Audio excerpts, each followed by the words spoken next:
Tertúlia. Meu boa tarde aí para todos e todas. Hoje é dia 28 de novembro de 2010, domingo. O verbete é o 1761. 4 parnas, 44 logias e 10 máximas. O tema, autorrestauração imediata. A especialidade é a autodisciplinologia. Definição. A autorrestauração imediata é a técnica de autocorreção instantânea e contínua do equilíbrio existencial em todo local, dimensão ou momento evolutivo, por meio das próprias manifestações da consciência lúcida, atenta e coordenada. Eu quero dizer para vocês que isso aqui é a reprodução de uma mensagem psicografada que eu recebi para mim quando tinha 14 anos. Eu demorei até interpretar e demorei ainda mais até começar a usar isso. Mas eu uso praticamente desde essa época. Para vocês entenderem bem isso é o seguinte: tudo aquilo que você erra, você acerta. Tudo aquilo que você faz, você já reconstrói. Tudo se restaura de imediato. Nada de deixar para daí um minuto. Ao passo que você vai desmanchando, você vai acertando. Ao passo que você vai sujando, você vai limpando. Isso a pessoa tem que entender. E ela tem que adquirir o hábito de ser assim. Isso é a consciência lúcida.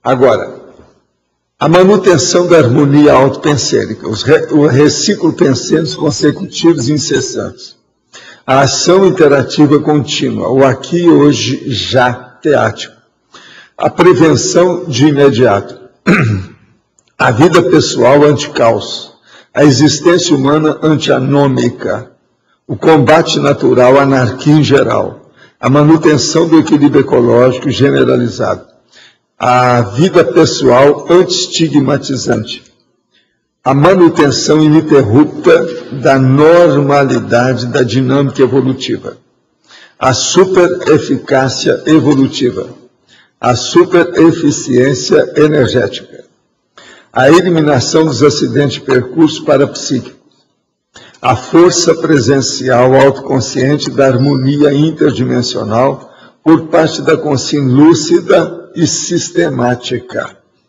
O caminho ideal para o complexo, a OFIEX pessoal e a vivência da autoesperticidade.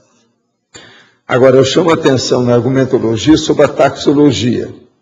São 5 categorias de manifestações da estrutura dos procedimentos autorrestaurativos imediatos. O problema todo é o seguinte: você assimila e desassimila, você suja e limpa, você digita e salva, você lê e anota, você usa e arruma. Esse aqui é o caminho mais sério de tudo aí que nós estamos falando. Agora, na remissologia, eu destaco entre os 15, autodeterminativo, autocorreção, ciclo reparatório, correção de rota e retificação. Frase enfática. A autorrestauração imediata é o procedimento técnico mais eficaz para a eliminação de erros, equívocos, deslizes, desvios, omissões deficitárias, inseguranças, imprevistos e mal-entendidos. Você admite a autovivência da técnica da restauração imediata? Desde quando? Quer dizer, não tem jeito. Uma pessoa que se habituar a isso, ela tem a vida organizada, ela não tem dispersão, há uma disciplina, tudo melhora. E o caminho, então, é aquilo que eu estou falando lá. TENEPS, OFIEX, dispersidade. Não tem jeito. Agora, pergunta. Ao elaborar o manual pessoal de prioridades, se estabelece o topo das prioridades mais importantes para a vida, o que é e o que não é prioridade. Porém, na prática, nem sempre se consegue cumprir o que se colocou no papel. Seria importante estabelecer um período de ajuste às prioridades evolutivas para não cair na autoculpa? Sim, isso aí é o seguinte: se a pessoa é a primeira vez que faz isso e a vida dela era muito desorganizada, ela tem que dar 6 meses no mínimo. Isso é antigo, a gente já falou nisso. Estou fazendo TENEPS há 7 meses. Estou empenhado em ter uma dupla, mas vejo que no meu caso não teve alteração com relação a isso. O que pode estar acontecendo? Não tire nenhuma conclusão. Tenha vivência primeiro, depois você fala. Por agora, não. Quer dizer, se você estava do mesmo jeito que estava, isso não quer dizer nada. Às vezes está. Não resolveu também nada. Se de ver a situação com calma.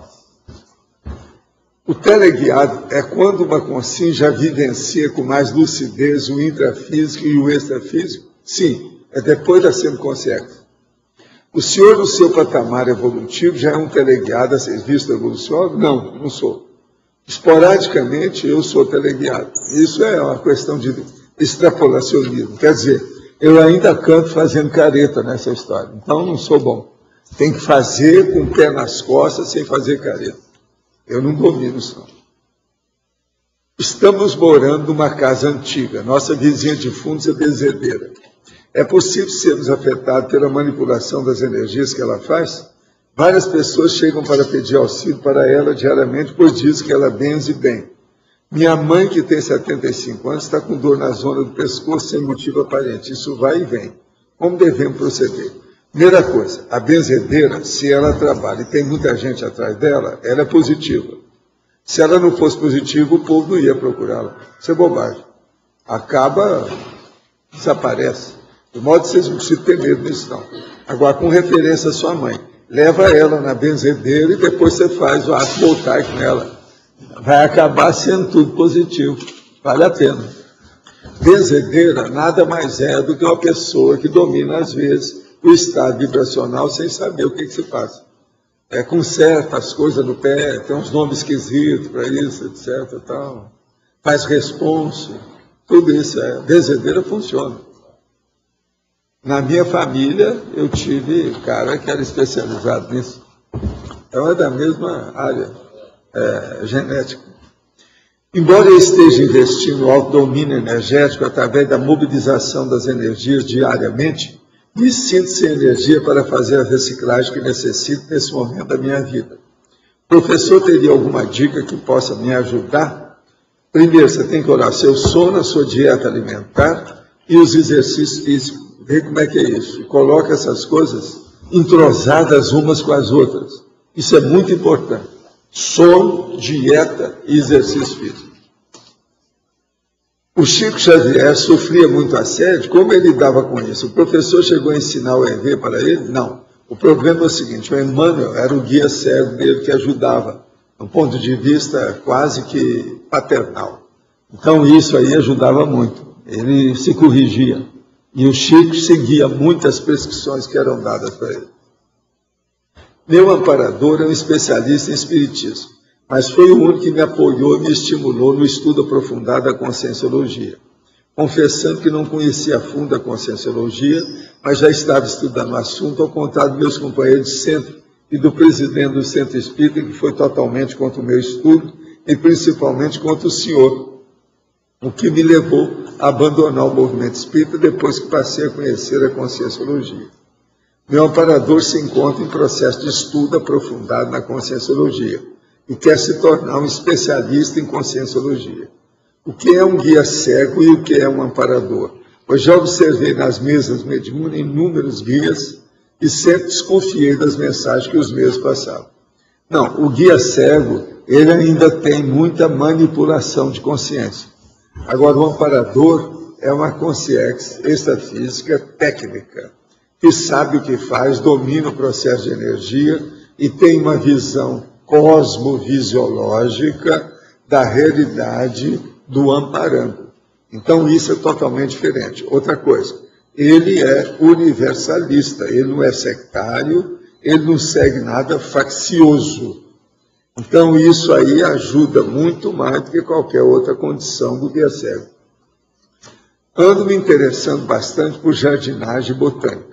Que pontos positivos esse tipo de conhecimento pode estimular na minha evolução consciencial? Moro em apartamento e gostaria da opinião do professor sobre que espécie de planta cultivar para melhorar a bioenergia da casa. O caso todo é o seguinte, as plantas você não deve deixar aonde fecha. Você tem que deixar na área de serviço, onde tem ventilação e que seja aberta. Dentro de casa não deve ter planta muito forte, não. Isso não é bom. Agora, as plantas que você tem que arranjar são plantas positivas, que ajudem, principalmente, plantas que tenham, por exemplo, uma flor bonita 1, 2 vezes no ano. Isso aí, às vezes, ajuda a melhorar o ambiente da casa. Existem algumas, por exemplo, tem uma que chama Amaryllis, e tem outras dessas tipo de nafta, né? Aquelas falenópolis.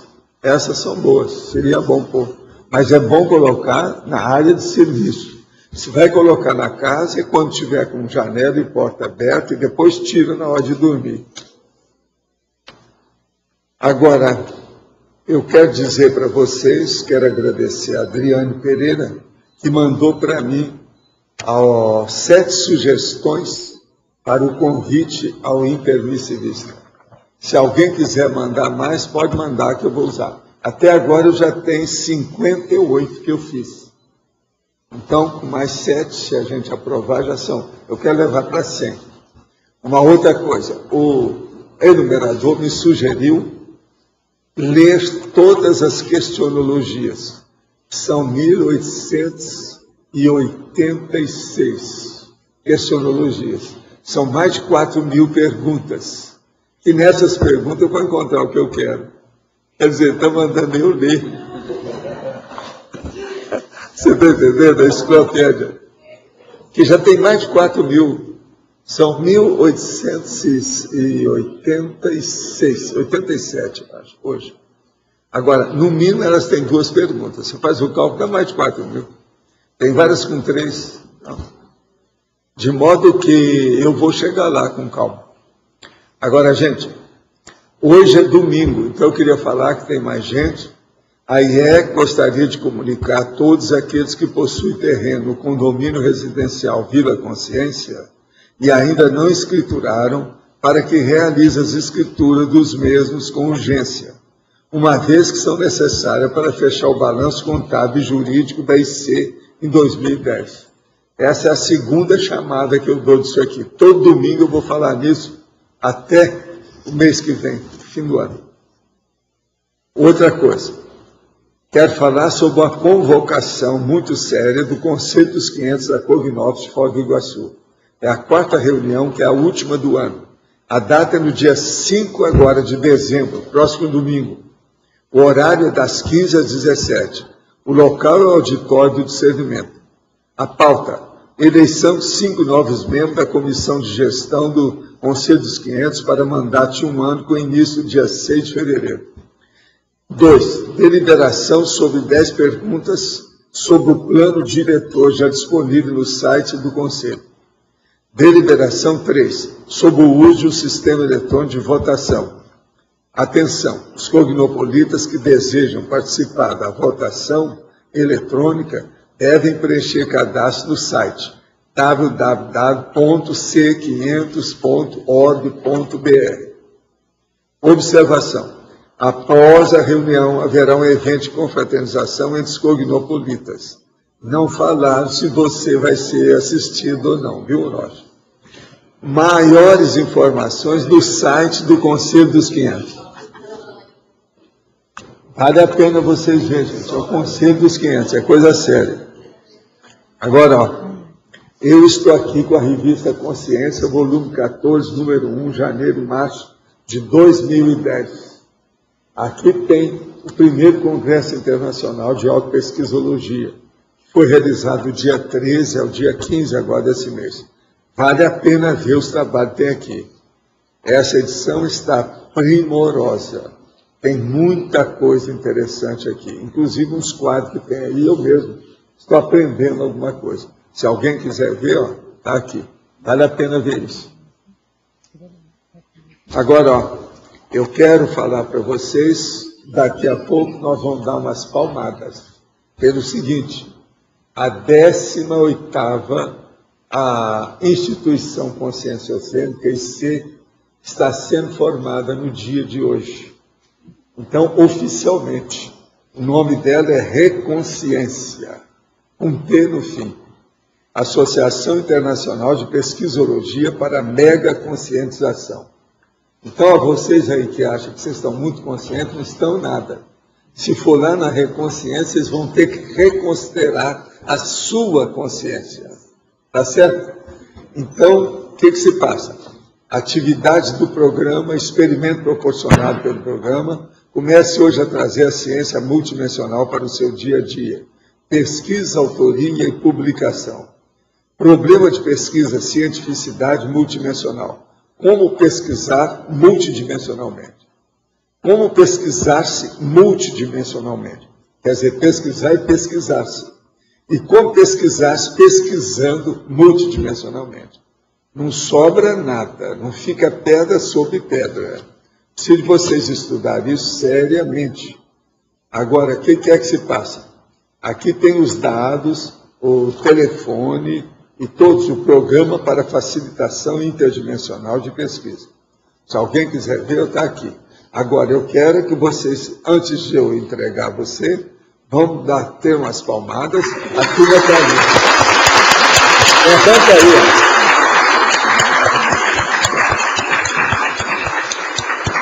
Ó.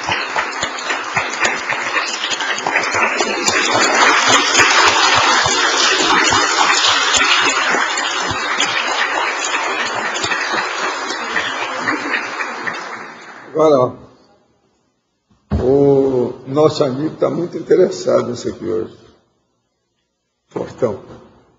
Ué? Ó, subiu uma coisa de energia que me subiu até pela garganta. O negócio não está fácil. Ele deve ter ajudado muito vocês aí também. Agora, para mim, é por causa do processo estatístico. Pelo seguinte, ele está com uma turma hoje de estudantes do curso intermissivo. Então, eles devem estar vendo isso. Agora, essa nova IC é muito séria devido a essa mega conscientização. Mais do que isso, não tem jeito, é o que a gente precisa por aí. Dá uma olhadela que vale a pena ver aí. Valdo. Você quer falar alguma coisa?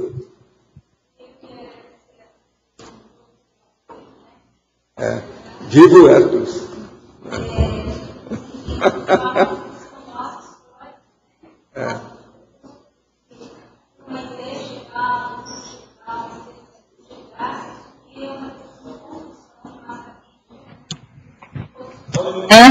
Opa! Então, primeiro um agradecimento a todos nós, né, pelas nossas reciclagens estarmos aqui. Agradecer ao senhor, né, por essa questão oficial, né. O negócio E assim, hoje a gente está inaugurando o programa para facilitação de pesquisa, que é um programa aberto a todo voluntário da Conscienciologia no planeta, tá? E nós estamos inaugurando já com 24 matrículas, né? Nós já estamos com 24 pessoas que já se matricularam. E a IC está aberto a tirar todas e quaisquer dúvidas das nossas ideias, inclusive nós vamos visitar todas as ICs para falar desse programa. A Unici tem que acrescentar vocês agora na listagem, né? A Maria Isabel depois tem que saber a turma. E nós estamos justamente nesse processo de transição, junto com a Unicim, né? E para a legalização da IC, e o programa, quem fizer a inscrição no programa Matrícula, ele dá direito a 7 créditos de atividades dentro da IC no prazo de 1 ano, porque o nosso objetivo é, de fato, ajudar todo esse processo de pesquisa no dia a dia, trazer a ciência multidimensional, a ampliação da nossa multidimensionalidade no dia a dia. No dia a dia. Luiz, você é do estudante da mega conscientização. É a sua cara. Eu queria fazer só um comentário aqui, professor. Convidar, né, a nova IC para participar aqui na frente do congraçamento que a gente vai ter 17, 18, 19, para aproveitar para divulgar o trabalho, para que as pessoas possam conhecer, não só as ICs, mas todo mundo possa conhecer o trabalho que eles estão desenvolvendo. Então, a gente já tem algumas ICs que vão participar mais diretamente no congraçamento, então a gente está fazendo um discernimento junto com a Unicim, desenvolvendo o congraçamento, então tá o convite aí para vocês poderem participar, tá? Valdo, e um dado também para o histórico da IC, que está tendo um ECP1 esse fim de semana em Caxias do Sul, que é a terra do patrono da IC. Então é bom ficar atento também a essa condição, né? Terminando hoje à tarde. Gente, eu quero também aqui agradecer e mostrar para vocês, trouxeram aqui o dicionário de símbolo, que é de símbolo. É muito interessante isso aqui. É uma bela edição que eu estava olhando. Agora, tem aqui todos os dados sobre Balzac, lá da Maison de Balzac, que é a turma da IAC que trouxe aí, através da Verônica, lá das coisas. Inclusive, tem coisa aqui rara, que é esse aqui, ó, Esplendor e Miséria do Escrivão, que é uma abordagem séria da comédia humana na Maison de Balzac.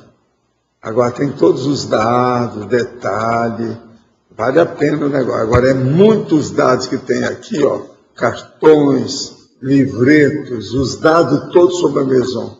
Le Courrier, Balzacion, tem tudo aqui. O negócio é sério. Maison de Balzac, o guia geral, sabe? E outra coisa, tem aqui também o processo muito sério de Mataró. Então, tudo sobre a cidade de Mataró, com as coisas todas. Foi lá que a gente viveu. Na última vida, eu com o Chico, etc. tal, e a Laura também esteve uma temporada em Mataró. Ela precisa de ver isso depois. Agora, eu acho, Amado, que você podia pegar isso aqui, o dicionário tem que dar depois para a Cristiana. Ela não está aí hoje, ela está viajando, só chega amanhã. Agora, os outros dados, tem coisa aí que talvez vai interessar para vocês por causa do filme. Isso. E Mataró também é bom ficar de olho nisso aí, pelas coisas. Vai ser importante. Agora, eu quero dizer a vocês que eu estou aqui com o tertuliário segundo ano. Nós estamos completando exatamente o segundo ano nesse tertuliário aqui. Quer dizer, eu trabalho nisso fazem 8 anos. Agora, eu acho que eu tenho que falar em 9 anos, né? Porque trabalho agora é 9º ano. Mas são 8 anos, são 6 antes e 2 já agora. Agora, uma coisa muito interessante é que na fritada dos ovos aqui, ó, no geral que eles fizeram aqui o levantamento, a tabulação, houve um aumento das perguntas do ano passado para cá de 15%. Então eu perguntei para eles se vale a pena continuar com o trabalho. Eles falaram que vale a pena, de modo que vocês têm que aguentar. Não tem outro jeito, a gente tem que levar o negócio para frente. Agora, o que se passa? Vou dar só uns dados maiores aqui da história. As mega euforizações, até agora, nós já atendemos 166 pessoas. Tá certo? Agora, o total de perguntas desse ano, nós estamos falando esse ano, que termina agora, mais ou menos, agora no dia 30, que termina mais ou menos o que eles fazem, que é quando começou o tertuliário nesse edifício. O total de perguntas desses 12 meses foi 14.090, o total geral. Agora, a média diária das perguntas é de 38. Quer dizer, aumentou muito mesmo, isso não era assim. É por isso que eu, às vezes, ando mais depressa hoje para estar respondendo as perguntas, porque senão já não dá conta. Agora, o aumento básico de tudo é 15% mesmo do processo dos questionamentos. Então, isso vale a pena. Uma coisa muito interessante que tem é o seguinte, o maior número de perguntas foi um dia que tinha só 50 pessoas e que chegou a um total de 63 perguntas. Era uma sexta-feira e o tema era a mega polivalência, a serenologia, um verbete homeostático. Esse bateu o recorde aqui nosso. É muita pergunta, 63. Você sabe que quando eu tinha aquelas grandes palestras públicas, igual lá de 1.600 pessoas, igual lá em Floripa, muitas vezes, tal, aquele negócio, quando tinha, às vezes, chegava a 180 perguntas. Se eu conseguia responder 45, 50, era o máximo. A Graça, geralmente, fazia triagem para mim. Você está entendendo? Para selecionar por causa das repetições, etc. Então, se eu estou atendendo em 2 horas aqui, com 63 perguntas, mostra que o nosso serviço está mais eficaz do que era lá. Lá, por exemplo, eu lembro que era muita pergunta. Entende? Então, a gente já pedia para o povo entregar as perguntas logo que a pessoa tivesse a ideia. Então, já ficava uma mesa com as pessoas, tudo arrumando para fazer a triagem. E era muita pergunta que tinha, que é 1.600 pessoas. Agora aqui, devido ao processo de fora, nós estamos atendendo uma média que é superior àquilo que a gente atingia nas palestras. Entende? Então, eu acho isso muito positivo, dentro da situação que nós estamos. Agora, quem quiser ver os detalhes, o tertuliário 2º ano está aqui. Agora, outra coisa que eu quero dizer para vocês, final aqui dessa história, é o seguinte. Existe um processo de gracia, que é a partidocracia. Essa palavra já foi criada há muito tempo. Agora, o Brasil vive atualmente justamente o regime da partidocracia. No caso, governado pelo PT, que influi até diretamente na política externa do país. Isso é a partidocracia. O Brasil hoje, se for classificar o processo do regime político, é partidocracia. Agora, ó, tem gente que andou estudando isso com calma. Um que fala muito em partidocracia é o Norberto Bobbio. Ele toca no assunto aí seriamente. Agora, eu quero dizer para vocês que eu estou fazendo um verbete hoje. Eu já perguntei para algumas pessoas do métier, eles acham que está correto o que eu faço. O título do verbete é Internet Marrom. Vocês entenderam, né? Tem gente que está de pleno acordo comigo. Agora, essa expressão, eu não sei se existe na internet. De qualquer maneira, eu criei a expressão, que é igual ao jornalismo marrom e a imprensa marrom. Então, a internet marrom. Essa precisava de ser falada com calma. E eu tenho um monte de dados para dar nisso aí. Vamos chegar lá com calma. Tá? Agora, gente, sobre essa autorrestauração, eu quero chamar a atenção de vocês o seguinte, a instantaneidade e a continuidade, a atenção coordenada da pessoa naquilo que ela faz. Com isso, ela repara, ela conserta, ela restaura, ela corrige, ela retifica, ela ajusta, ela acerta. E com isso, então, há um processo concomitante, simultâneo. Isso é interativo.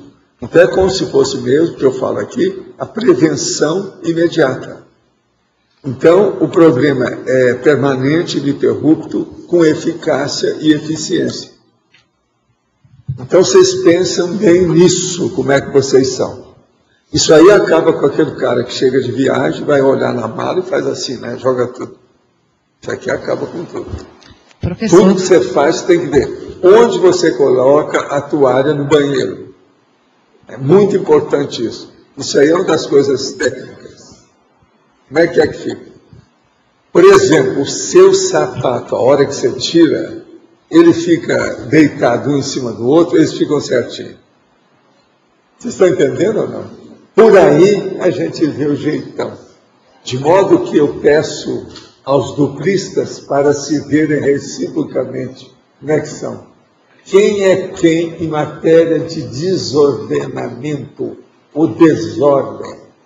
Quem é? Como é que eles estão? De modo que a autorrestauração imediata é importantíssima. Professor, na página 15, você poderia falar o segundo e o terceiro trinomiologia? O trinômio, autocorreção, heterocorreção, omnicorreção. E o terceiro, o trinômio comportamental, sem reparo, sem retoque, sem rebaro. O caso todo é o seguinte, a autocorreção é da própria pessoa, a heterocorreção é do outro para você. E a omnicorreção é para todo mundo e todos os tipos. Agora, quando tem o sem reparo, sem retoque, sem rebarba, é porque tudo foi feito bonitinho, de uma tal maneira que não precisa mexer em nada. A minha vida, por exemplo, a maior parte das coisas são assim. Eu não deixo nada para depois dar em 1 minuto. Eu faço nesse minuto. Então eu considero isso básico, sério, é a base de tudo. No meu caso, eu me sinto melhor assim.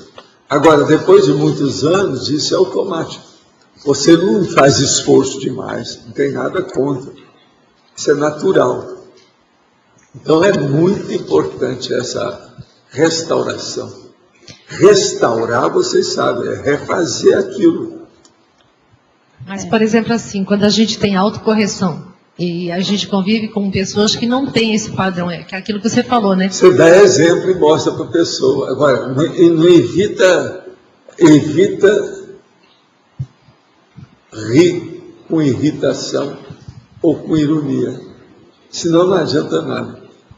Aí a pessoa vai errar mais. Tem que ir com calma, mostrar o exemplo. É a única saída. Tá, mas, por exemplo, assim, se a gente vê na outra pessoa, a gente pode, dependendo do momento, a gente atua no momento, ou tem momentos também que a gente espera para atuar em outros momentos para dar esse feedback? Olha, tem a hora certa, no horário certo, com as palavras certas, com a testemunha certa. Tudo você tem que olhar. Mas agora, se você dá o exemplo de tudo arrumado, não tem jeito. Por exemplo, vamos supor que na sua casa tem uma moça que vai lá 1, 2 vezes na semana para acertar as coisas. Lavar roupa, acertar a cozinha, dar uma limpeza no jardim, uma coisa qualquer. Com o passar do tempo, essa pessoa que vai lá vai falar, que coisa, a fulana é ótima, tudo que é dela está certo, agora o fulano é terrível, tudo que é dele dá mais trabalho. Então isso tudo fica óbvio com o passar do tempo. Então aquela pessoa que está na desordem, ela vai procurar se arrumar, porque vai começar a chamar a atenção demais, entende? Mas Oswaldo, tudo existe. Ok, obrigada. Interaciologia pode comentar? A interação homeostática das correções dos enganos. Quer dizer, isso tudo que nós estamos falando é isso aí. Interação homeostática, quer dizer, ela é sadia das correções dos enganos que você tem. Entende? Sim. Ao passo que você vai fazendo, você vai melhorando, isso fica contínuo. É uma rede de reações. O que você queria? O curso que o senhor dava, aquele depois terminava o curso avançado, tinha o Organize-se, né, que o senhor passava, abriu, fechou, sujou, limpou. Tem a ver com essa... Aquilo é um texto de algumas pessoas que é desconhecido o autor, né?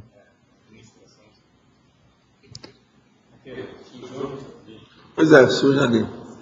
Tinha uma listagem. Acendeu, apague, estragou, conserte. Aquilo internacionalmente eles usaram muito. Agora eu ajustei o que é que tinha.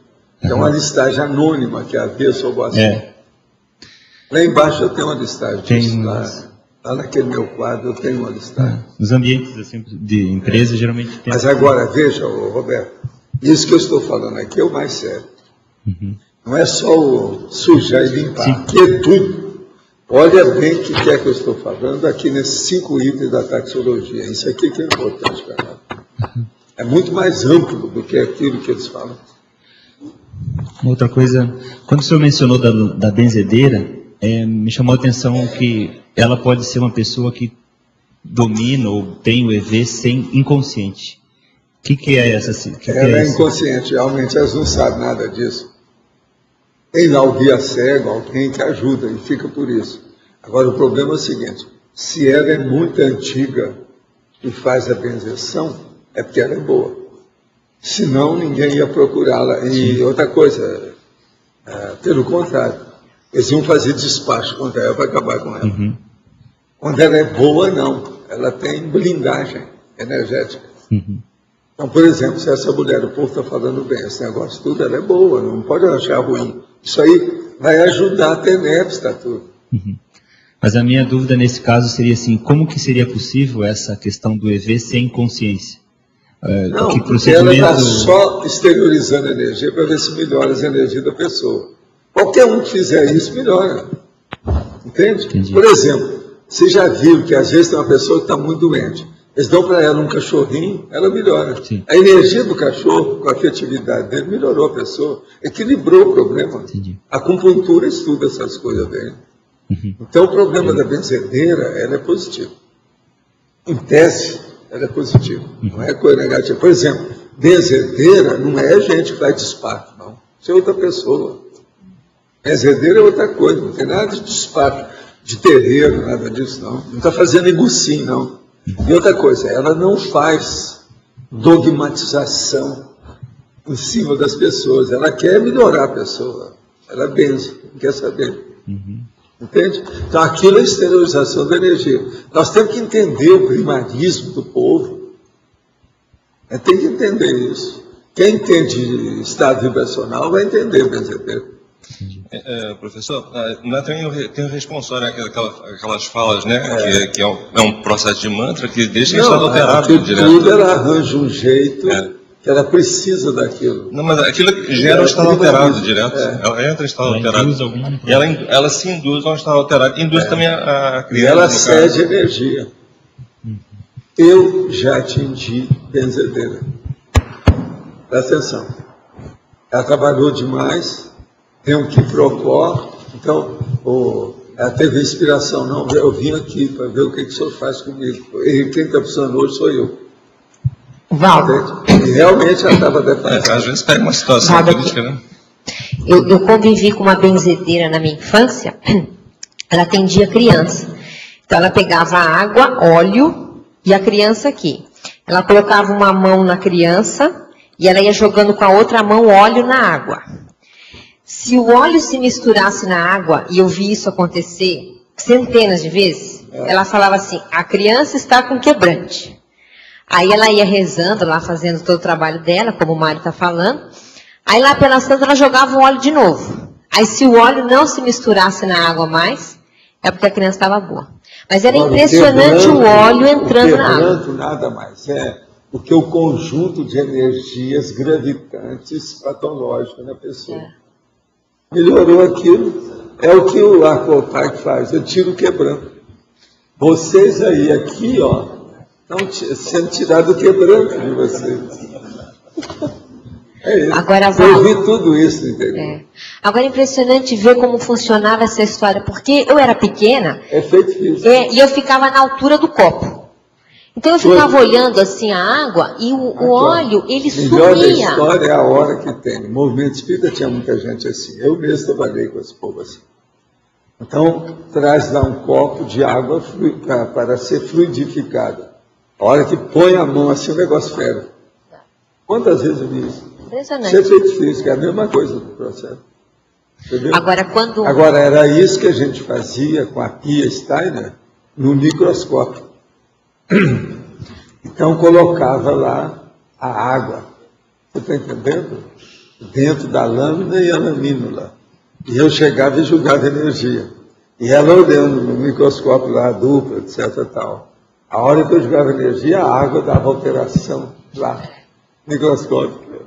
Todo mundo percebia. Nós tiramos fotografia, então dava os fractais do processo todo, aquela coisa toda lá dentro. Agora, essa senhora, quando ela dessomou, a família inteira dela se desmantelou. O marido virou alcoólatra, a filha adotiva ficou drogada, os irmãos brigaram, enfim. Sim, mas geralmente essas pessoas são igual serenão. Por exemplo, se vocês querem encontrar o serenão, não fica procurando onde todo mundo está bonzinho, não. Aonde tem o serenão é porque tem muita gente necessitada. Ele não vai ficar com gente boa perto dele. Ele vai ficar com gente que precisa de assistência. E ela segurava a quietinha lá, Ela segurava a barra. Você vê que ela dessomou, tudo virou uma desordem. Agora, geralmente tem pessoas dessas que são muito bem assistidas naquele nível. Às vezes é um parente. Você lembra bem o caso do meu avô, que tinha a Maria Cândida, que ele ajudou no enterro, e ela nunca mais deixou o homem. Tudo com efeito físico. Aquilo desenvolve cada do processo da emoção, afetividade. As coisas existem, isso tem todo. O negócio é sério. Eu aqui.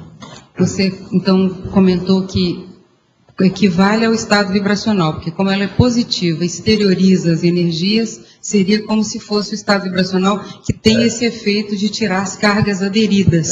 Quer dizer que uma exteriorização de energia constante para fins assistenciais com essa ortopensenidade é que vai criando um estado vibracional permanente na pessoa, né?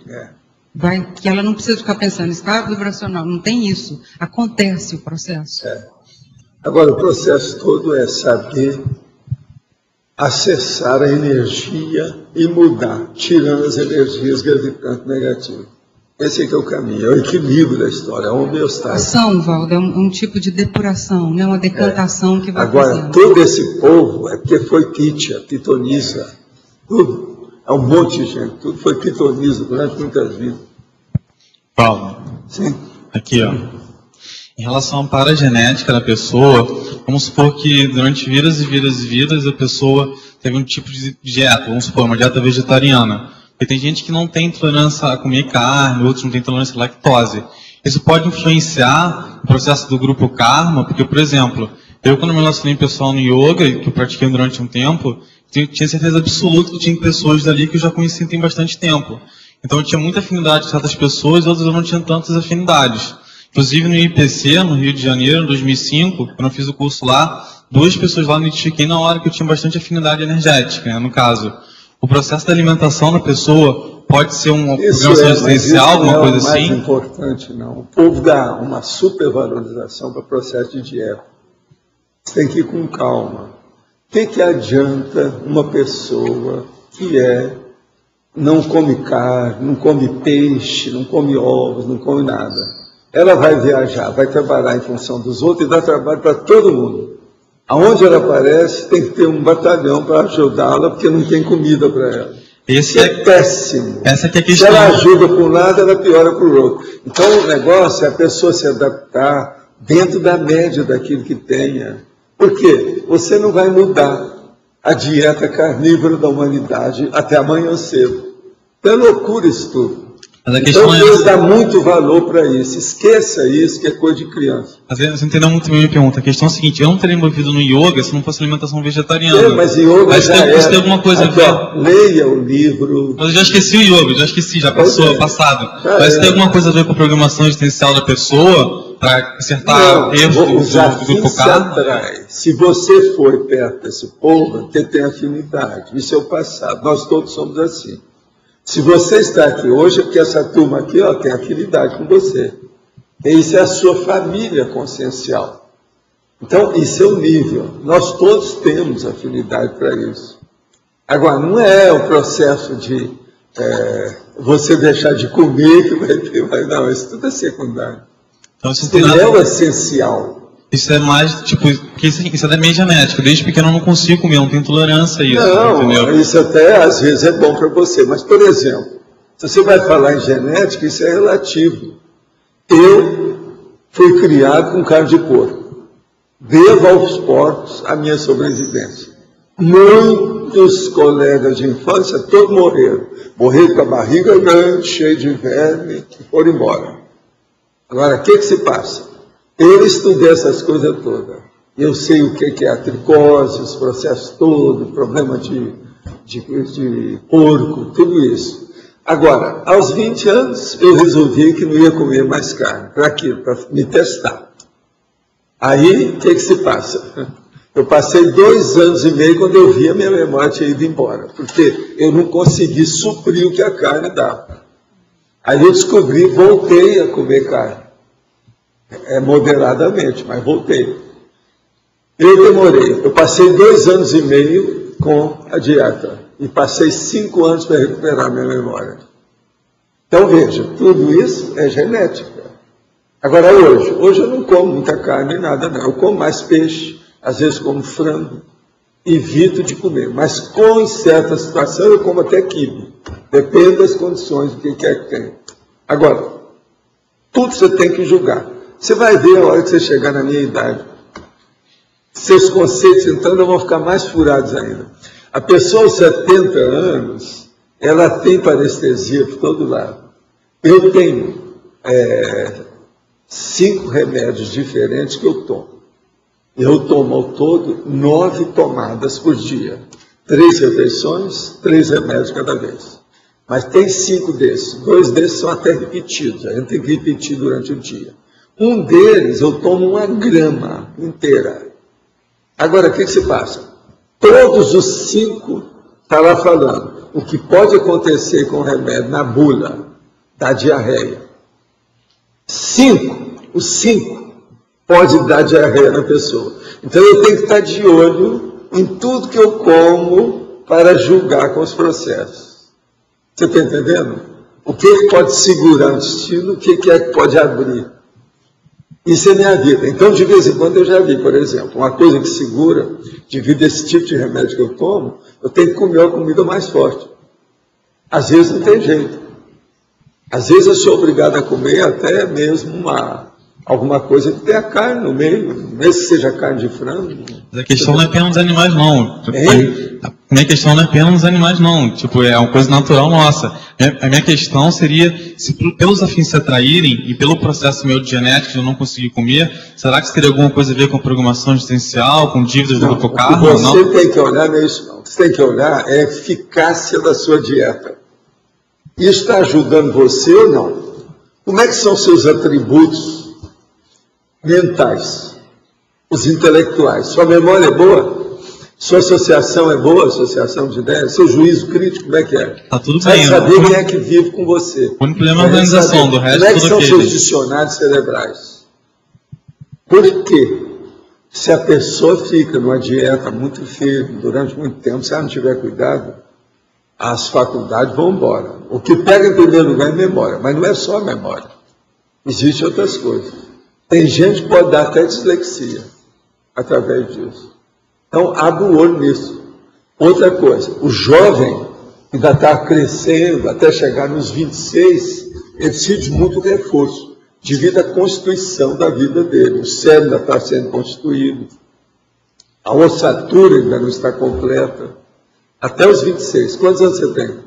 26, não parece, vai ser 26. Então, ó, acabou, babau. Se agora é isso aí, não vai mudar. Agora é só crescer e você já vai começar a perder neurônio. Só na próxima existência agora. Essa é a verdade. Então, olha bem o que você come e olha aquelas 3 coisas que eu falei aqui. Sono, dieta alimentar, exercício físico. Isso é importantíssimo. Entende? Agora, por exemplo, chega num certo ponto que você domina essas coisas todas. Eu tenho uma disposição assim permanente dentro das minhas coisas. Se eu mudo a minha disposição é porque tem boi na linha. Entende? Essa noite, por exemplo, eu trabalhei 5 horas de enfiada, assim, ó, da meia-noite até as 5 da manhã. Está entendendo? E outra coisa, com muita atenção. Eu fiz 2 verbetes. Fora os dados que eu fiz de restauração das coisas, dos verbetes antigos, etc. Tal. Isso, então, exige muito. Você está entendendo? Exige muito cada cabeça.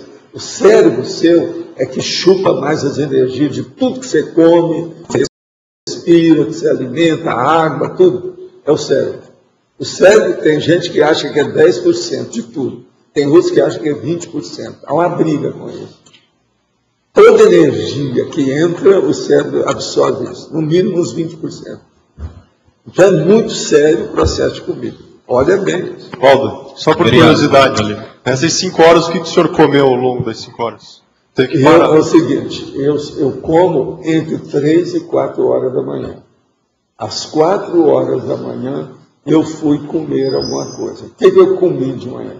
Geralmente eu tenho peito de peru e vem acertado, porque aquilo não me faz mal, não tem muito colesterol. Entende? É light. Então eu como isso com algum tipo de pão. Uma coisa controla com a outra. E às vezes, eu olho as frutas que tem. Essa noite, por exemplo, eu comi tâmara e comi também lá uma tipo cereja, umas coisas que havia. Agora, não como muito, não. É pouca coisa de cada vez. E bebo água. O tempo todo eu bebo água. Não bebo suco, não bebo refrigerante, não bebo nada de álcool. É água, água e água. E outra coisa, a água ideal é aquela que tem menos acidez. Entende? Então ela tem que ser mais básica. Essa que é o ideal. Então o senhor ficou da meia-noite até por volta de 3 horas, daí se alimentou e daí voltou a trabalhar? Nessa noite foi mais ou menos 4 horas que eu comi alguma coisa. Eu demorei 4 horas. Agora, o que se passa? Eu fui dormir, era mais ou menos 9 horas. Eu tinha dormido mais ou menos 2 horas, 2 horas e meia. Você está entendendo antes? Agora, depois eu fui dormir mais um pouco. Porque, entende? Porque era 5 horas, mais ou menos. Então, eu fui dormir, eu devo ter dormido mais umas 2 horas. Eu dormi ao todo umas 4 horas e meia. Trabalhei 5, quer dizer, ótimo. Dos 30. Isso aí seria o ideal. Agora, estou bem disposto, não tem nada.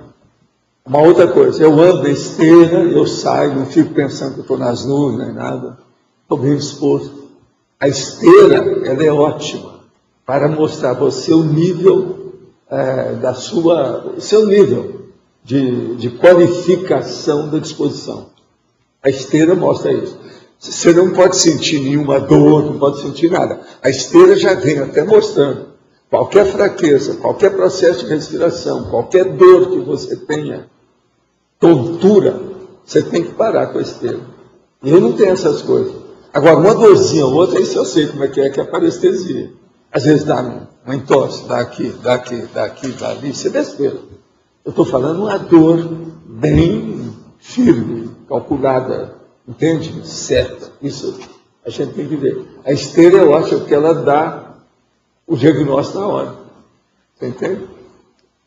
Agora, é preciso de conjugar isso tudo, ver quanto que você anda na esteira, como é que é. Por exemplo, agora que é período sério, com esse calor todo, dentro de casa, às vezes, por exemplo, essa noite, a hora que eu levantei para trabalhar, eu deixei a Graça dormindo, ela se tampou lá, cobriu, eu liguei o ar-condicionado. Passei para 19, porque estava quase a 27 dentro do quarto. Você está entendendo? A hora que eu acordei.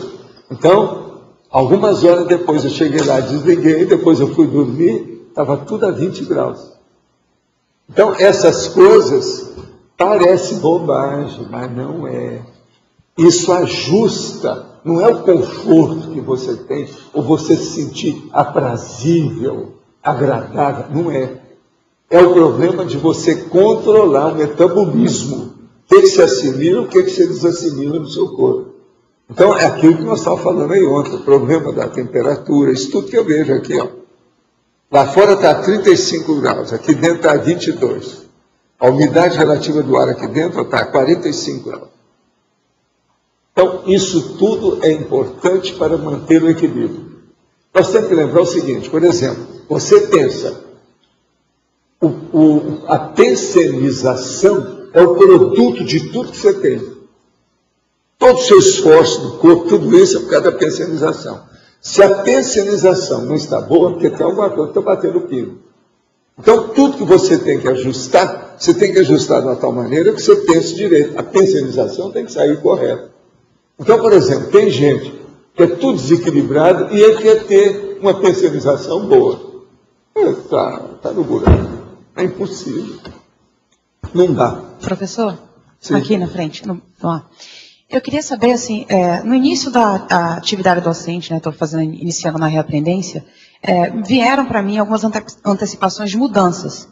Eu queria saber essa relação, por exemplo, com alinhamento de projetos, mudanças profissionais, que porventura se anteciparam. Você tem que fazer sempre. Uma pessoa que permanecer sempre do mesmo jeito tem alguma coisa errada. Ela tem que permanecer sempre nos hábitos sadios e nas rotinas úteis. Mas a mudança de detalhes, os fatos, vão orientando a pessoa para ela mudar constantemente. Eu nunca sou a mesma pessoa nas coisas que eu faço. Agora, a pessoa chega e me olha e pensa, bora, você é do mesmo jeito, né? Que coisa. Teve aquele caso que aconteceu comigo lá no Rio, que eu comecei a rir dele. Ele estava sempre comigo e morava lá perto de Ipanema, no outro quarteirão. Uma cabeça. Mas ele foi estudar nos Estados Unidos, lá no MIT, aquele negócio todo, alto nível, dos doutorados, aquela coisa toda, você estava os PhD da vida. Passa alguns anos, ele volta. Quando ele voltou, a minha mulher abriu lá a porta, ele entrou no apartamento, foi lá, eu estava no escritório lá dentro do apartamento, ele chega e fala assim, Do jeito que eu te deixei, eu te encontro. Parece que foi o dia que eu saí daqui. Agora, aquele dia fazia alguns anos que aquilo tinha acontecido. Aí eu virei para ele e falei assim, mas observa bem que você não vai ver, ó, todas as coisas aqui modificaram. Olha bem o que tem. Naquela ocasião, eu estava com um quadro enorme, escrito sabedoria. Sabe, da parede, assim, que eu fiz o quadro sobre sabedoria, que era estudo meu do conscienciograma. Então, assim, realmente, isso aqui eu nunca vi. Então, a cópia disso, esse negócio é interessante. Aí ele foi, você está entendendo? Então, ele viu que, aparentemente, eu era a mesma pessoa, no mesmo lugar, do mesmo jeito, mas a essência não era a mesma. Então, a gente tem que lembrar o seguinte, os fatos orientam a pesquisa. Isso aqui é importante, elas são modificadas por causa dos fatos. O senhor poderia comentar a sua opinião sobre o que está acontecendo no Rio de Janeiro, já que pela primeira vez houve uma mobilização do Estado do Rio, com um somatório de forças como Polícia Militar, Civil, Marinha e Exército, para poder desarticular o narcotráfico do Rio de Janeiro. E todo esse processo que já está acontecendo há alguns meses, com a colocação das UPPs, já é indício uma modificação na política de segurança pública, principalmente na corrupção do Rio de Janeiro? Não há dúvida que é. Agora, ó, quando eu tinha minhas empresas lá, a gente já falava que isso aqui precisava de ser feito. E um dia só ia melhorar o dia que o Exército viesse para as ruas. O povo tudo achava ruim quando eu falava. Tá aí, ó, quantos anos? Acabou tudo. Isso aí tem mais de 20 anos que eu falava. Foi na época lá do Menezes Cortes. Isso lá foi 70 e poucos. Está entendendo? Eu já falava isso tudo. Tem que pôr o exército na rua. Aí eu falo assim, mas o exército não foi feito para isso. Foi. Isso aí é o governo paralelo, tem que dar um jeito. Eles agora estão acabando com o governo paralelo. Agora, lá o complexo do Alemão é o mais forte de todos eles. Lá é o Redcora. Por isso que eles arranjaram um monte de tonelada de droga que eles descobriram lá dentro. Né? Agora, o que eu vejo é o seguinte, isso já devia ter sido feito, ó. Mas os brisolas da vida não permitiam isso, pelo contrário, deixava a zorra, a zona, o negócio todo piorava, a anomia. Agora não, vamos ver. Na questão 705 do conscienciograma está, qual a lucidez pragmática na utilização diuturna do corono chakra na execução da sua prece? Você patrocina a asepsia energética dos ambientes onde respira? Pergunta. A utilização do corono chakra é utilizar a racionalidade? Em parte, mas não é não. É utilizar tudo que a pessoa faz. É utilizar a cabeça, mas também a psicomotricidade. Tudo isso depende do corono chakra. No Projeciologia, o senhor escreveu que no momento em que a pessoa tem uma clarividência viajoura, ela poderá, a partir disso, ir para a projeção consciente. Como se faz isso? Você sente que você está lá fora, então aí você amplia a sua autoconscientização fora do corpo e vê o ambiente que você está, como está seu processo do psicossoma, se ele está lastreado, está light, leve, e vê o que quer que você faz nesse sentido. De modo que é possível isso sim. É igualzinho o problema de sono e sonho. Então, a pessoa que está sonhando, ela pode fazer do sonho uma condição de projeção. Outra coisa, a hipnagogia também leva a pessoa a fazer a projeção. Então, aí nós vemos a clarividência, a hipnagogia e o sono. Todas podem ser portas abertas para a projeção consciente. A ansiedade me consome, faço faculdade e as provas me deixam de um certo modo que nem consigo instalar o EV. Fico pensando como deve ser a pedagogia para a pedagogia. Olha, insista, não desista. E mexa com a energia antes, durante e depois das suas coisas. E não fica com isso, não. Pense bem o seguinte, do chão não passa. Né? Você é um homem. Se fosse uma mulher, né, ainda vai mais homem. Que isso? Ontem fui ao casamento de um parente distante. Minha esposa ontem mesmo comprou roupa para o meu filho comparecer ao evento. Já saiu de casa no intuito de adquirir uma camisa violeta.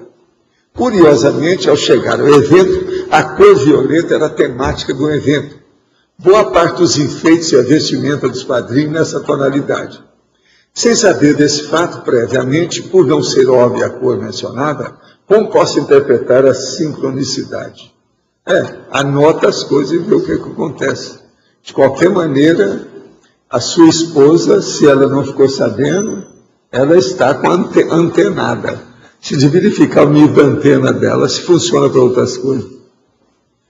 Uma amiga minha trabalha como coordenadora numa instituição que cuida de crianças com problemas mentais que não podem ser tratadas pelas famílias.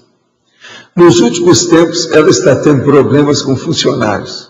E essa semana encontrou dentro de uma gaveta na sua sala um saco preto com umas caveiras pequenas e outros objetos.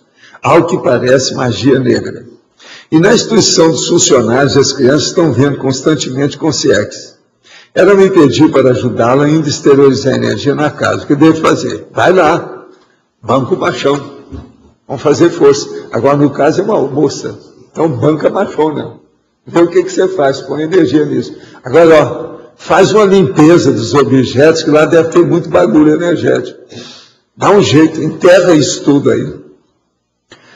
Por estar estudando para o vestibular, não tenho muito tempo para estudar outro material que não seja as tertúlias, e gostaria de frequentar alguma IC. Não conheço ninguém pessoalmente que se afine ou adote os princípios de ponta da Conscienciologia.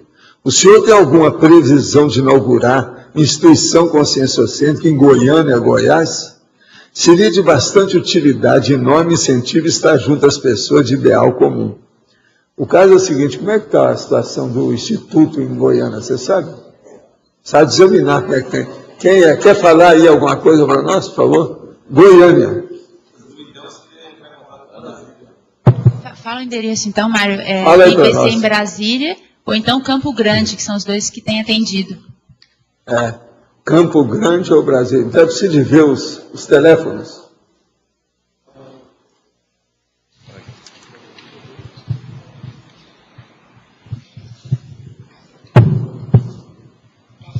Brasília, 61 3346 5573. Repetindo, 61 3346 5573. A respeito da questionologia, o senhor tem pensado em incluí-la no livro Conscienciograma? Não, não precisa. A questionologia está funcionando, está no ambiente que precisa, né? É uma questão séria. Quando tinha 10, 12 anos de idade, via cenas da vida acontecer 2, 3 minutos antes dos fatos reais. Achava que o que eu pensava acontecia. O que seria isso? Nada mais do que precognição. Isso é um dos fenômenos parapsíquicos mais comuns que existem, internacional. Gente, hoje eu queria falar que tem 2 pessoas aqui que nos ajudam muito e que estão completando, sabe, mais um aninho de vida. Então, a primeira é o Valdson Dias e a segunda é a Luciana Gouveia. A Luciana... A Valdson está lá. E a Luciana? Ela está lá. A Luciana está lá em cima.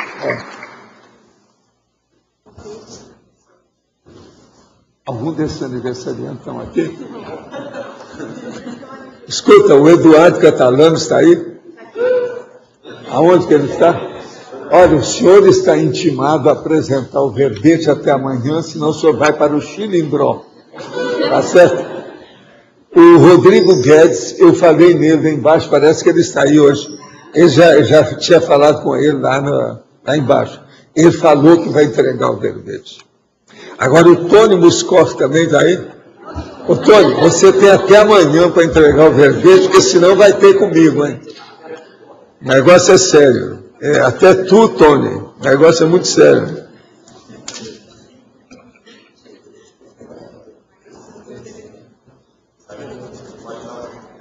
Nós estamos com a nova listagem aqui, e ao todo são 21 pessoas ainda.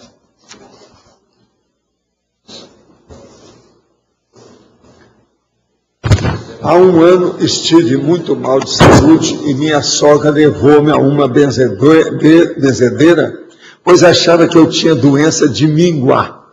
Essa eu não sei o que é isso. Realmente, pelos exames e médicos, estava muito fraca e desnutrida intracelularmente. Quer dizer que ela minguava, deve ser isso.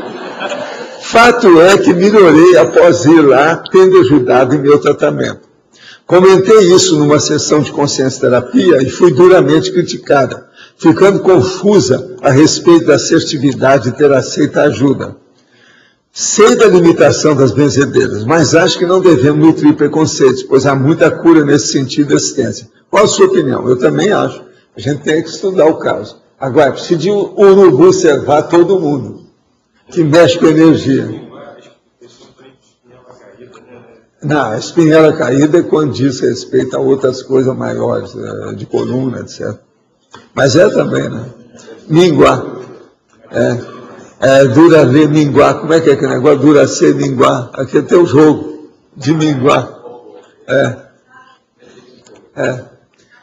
Despertei durante a madrugada, não sei se estava já projetada. Parecia estar anestesiada e senti uma espécie de tremido rato por todo o corpo. Não era EV. Veio em minha mente a imagem de um homem com CX que vi em meu quarto na noite anterior. Fiz esforço para ficar lúcida e nesse momento senti como se as emoções específicas fossem colocadas dentro do meu peito. No entanto, não identifiquei aquilo como sendo meu e resolvi focar no meu campo holossomático. Tive a impressão de estar participando de uma espécie de assistência. Estou envolvida na organização de eventos sobre a vampirização energética e o curso Tenepsograma na minha cidade. Isso teria alguma relação com o acontecido? Como agir nessas situações? Anota os fatos e vê o que você faz. E usa o estado vibracional. É por aí que você pode ver o que é que se passa. Agora, vocês sabem, uma coisa atrai a outra. Se está fazendo a evocação, tudo isso pode acontecer. Ainda não sei trabalhar, em alguns casos, o trinômio da decisão técnica aqui hoje já sem ansiedade. Como se pode atuar evitando a condição de perder o bonde e ao mesmo tempo não ser precipitada? Olha, vai fazendo as coisas e vê. Se há excesso, você diminui. Mas insista com o problema, que é importante isso aí. Insistir, vale a pena. Valdo, aqui ó. Fazer uma pergunta. Meu pai dessomou tem 1 ano, né? E desde que eu cheguei aqui em Foz do Iguaçu, tem mais ou menos falta de 6 meses que eu estou aqui. E o Marcos Lung tem me ajudado bastante, né? Ele tem me ajudado bastante desde o momento que eu cheguei aqui. Ele volta e meia fala que tem toque do meu pai, que tem toque do meu pai na ajuda dele, que ele está dando para mim em tudo. Só que ontem aconteceu uma coisa bem interessante. O Lung foi me ajudar ontem, o Marcos Lung foi me ajudar ontem, e ele falou de novo do meu pai, que talvez tivesse toque na ajuda que ele estava dando do meu pai. E assim que eu estava num carro com ele, quando ele falou do meu pai, ele já tinha falado isso outras vezes. Mas naquele dia num carro, quando ele falou sobre o meu pai, alguma consciência estava aqui acoplado comigo, jogou uma energia assim, que arrepiou todos os meus pelos aqui do braço e do corono chakra. Fazer uma pergunta, pode ser de repente alguma consciência mandando algum aviso, pode ser alguma coisa assim do tipo? Pode ser, e outra coisa, pode ser que eles estão ajudando seu pai, né? Agora deixa ele em paz. Eu não faço vocação nem nada, mas esse jogo de energia pode ser alguma coisa? Deixa ele seguir o destino dele. É o melhor que você faz. Tá, agora, as coisas vão anotando no seu laptop, tudo que ocorre com você, para você saber o que se passa. Com detalhes técnicos da história. Isso ajuda. Sempre é bom. Mas sobre o processo nosso da autorrestauração imediata, como é que é? O que faltou aí?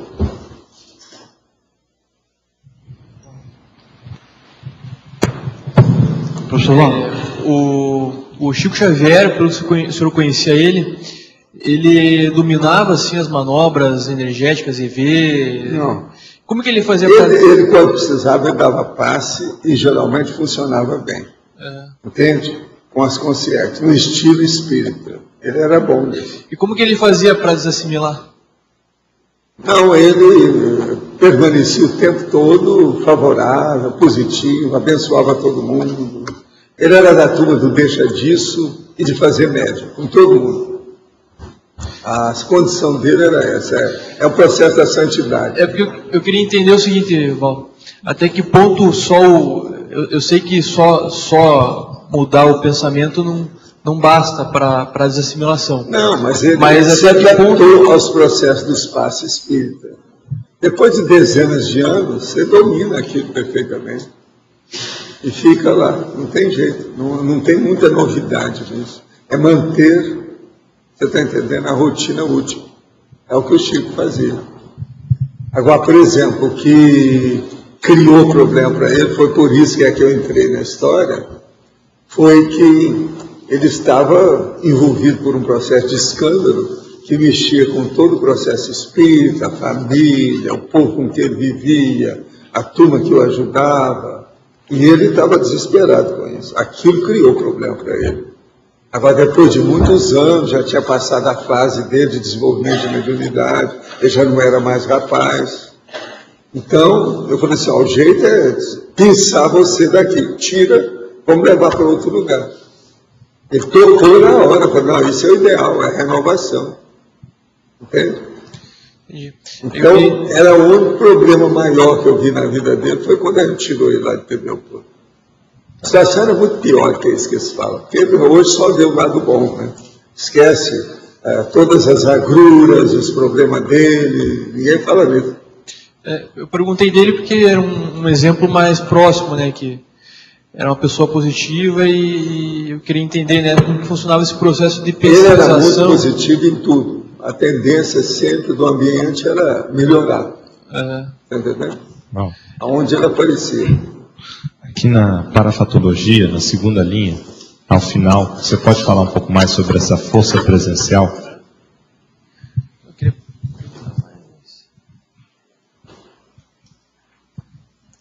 A força presencial autoconsciente da harmonia interdimensional por parte da consciência lúcida e sistemática. O caso é o seguinte, com o passar do tempo, nós vamos tendo autoconsciência, autossuficiência e vamos dizer, autoconfiança naquilo que nós somos.